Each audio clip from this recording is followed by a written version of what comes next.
Hi friends, welcome back to Lakshmi Akshaya channel. ఈరోజు మనం ఎంతో రుచిగా బీరకాయ పప్పునైతే ప్రిపేర్ చేసుకుంటున్నాం. అంతకంటే ముందు నా ఛానల్ ఎవరైతే సబ్స్క్రైబ్ చేసుకోలేదో సబ్స్క్రైబ్ చేసుకోండి. దాని పక్కన బెల్ ఐకాన్ని టచ్ చేయండి. దీని ద్వారా నా నోటిఫికేషన్స్ అన్నీ మీకు చేరుతాయి. ఓకేనా ఫ్రెండ్స్? బీరకాయ పప్పు వేరేగా కర్రీ ఏమీ అవసరం లేదండి.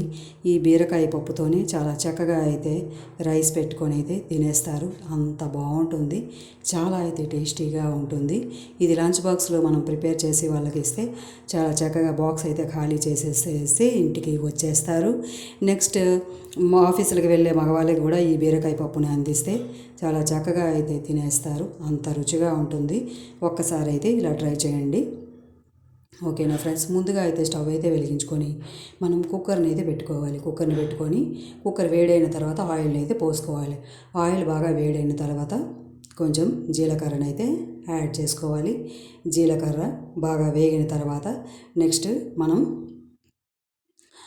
ఆవాలను అయితే యాడ్ చేసుకోవాలి. ఆవాలు చిటపటలు ఆడుతుంటేనే మనం కరివేపాకుని చిన్నగా ముక్కలుగా కట్ చేసుకొని లేదా ఇలాగ అంగలగైనా వేసుకోవచ్చు. చాలా అయితే రుచిగా ఉంటుంది. కరివేపాకు బాగా వేగితేనే టేస్టీగా ఉంటుంది. నెక్స్ట్ మనం వెల్లుల్లి రెబ్బల్ని ఇలా అయితే యాడ్ చేసుకోవాలి. నెక్స్ట్ మనం ఎండుమిర్చిని ఇలా యాడ్ చేసుకోవాలి. బాగా ఒకసారి అయితే మనం పోపుని అయితే చాలా బాగా కలుపుకోవాలి. పోపు బాగా వేగితేనే మనం పప్పునైతే యాడ్ చేసుకోవచ్చు. ముందుగా అయితే మనం పసుపునైతే యాడ్ చేసుకుందాం. పసుపు యాడ్ చేసుకున్న తర్వాత ఒకసారి అయితే కలిపి పెట్టుకొని నెక్స్ట్ మనం కందిపప్పుని అయితే యాడ్ చేసుకుందాం. కందిపప్పు ఒక గ్లాస్ అయితే సరిపోతుంది. ఎవరికెంత క్వాంటిటీ కావాలో దానికి తగినట్టుగా మనం అయితే వేసుకోవాలి. నెక్స్ట్ మనం టమాటో ముక్కలు చిన్నగా కట్ చేసుకున్నాం కదా, అవి అయితే ఇందులో యాడ్ చేసుకోవాలి. టమాటో ముక్కలు బాగా వేగితేనే కొంచెం మగ్గాలండి, మగ్గితేనే బాగుంటుంది. చూస్తున్నారు కదా, ఇలా బాగా వేగించుకోవాలి. ఆ పప్పును ఈ టమాటో ముక్కలు బాగా అయితే వేగించుకోవాలి. నెక్స్ట్ మనం బీరకాయ ముక్కల్ని అయితే కడిగి పెట్టుకున్నాం కదా, అవి అయితే ఇలా యాడ్ చేసుకోవాలి. ఇలా యాడ్ చేసుకున్న తర్వాత ఒక్కసారిగా మనం ఈ క్యారెట్తో ఒక్కసారి అయితే ఇలా కింద నుంచి పైకి వరకు ఒక పక్క నుంచి అయితే ఇలా కలుపుకోవాలి. బీరకాయ చాలా సున్నితం కదా, అవి అయితే విరిగిపోకుండా ఒక పక్క నుంచి అయితే మనం ఇలా కలుపుకోవాలి.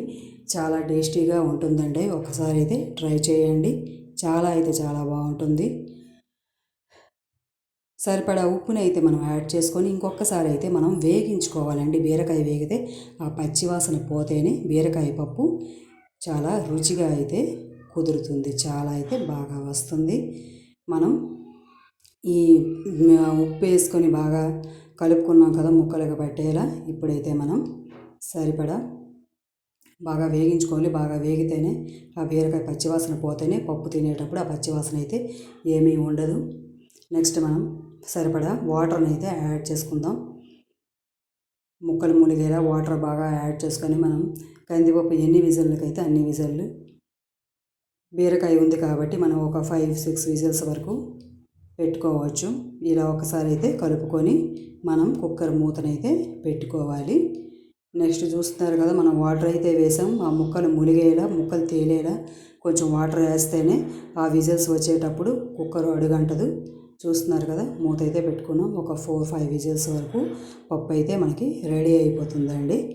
చాలా అయితే రుచిగా వస్తుంది. చూస్తున్నారు కదా, ఎంత టేస్టీ అయిన పప్పు, బీరకాయ పప్పు.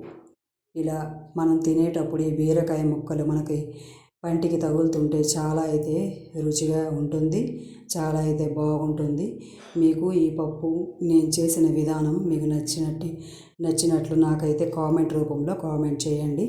ఓకేనా ఫ్రెండ్స్? మీకు ఈ రెసిపీ నచ్చిందని నేను ఎక్స్పెక్ట్ చేస్తున్నాను. మీకు కనుక ఈ వీడియో నచ్చినట్లయితే నా వీడియోని లైక్ చేయండి, షేర్ చేయండి. నా ఛానల్ని సబ్స్క్రైబ్ చేసుకోవడం మాత్రం మర్చిపోవద్దు. ఓకేనా ఫ్రెండ్స్? ఇంకో కొత్త రెసిపీతో మీ ముందు ఉంటాను. నేను మీ లక్ష్మీ అక్షయ ఛానల్. ఈ పప్పు ఒక్కసారి అయితే ట్రై చేయండి. మీరు ట్రై చేస్తారని నేను ఎక్స్పెక్ట్ చేస్తున్నాను. చాలా అయితే చాలా రుచిగా ఉంటుంది. అంత బాగుంటుంది. ఒక కర్రీ లేకుండా మనం ఈ పప్పుతోనే చక్కగా రైస్ని చక్కగా తినేయవచ్చు. అంత బాగుంటుంది. పిల్లలకి కూడా ఇది చాలా ఇష్టంగా ఇస్తే తింటారు. మీరు ఈ వీడియో చూస్తున్నారని నేను చివరి వరకు ఇలా చెప్తూనే ఉన్నాను. Thanks for watching. ఉంటాను. Bye friends.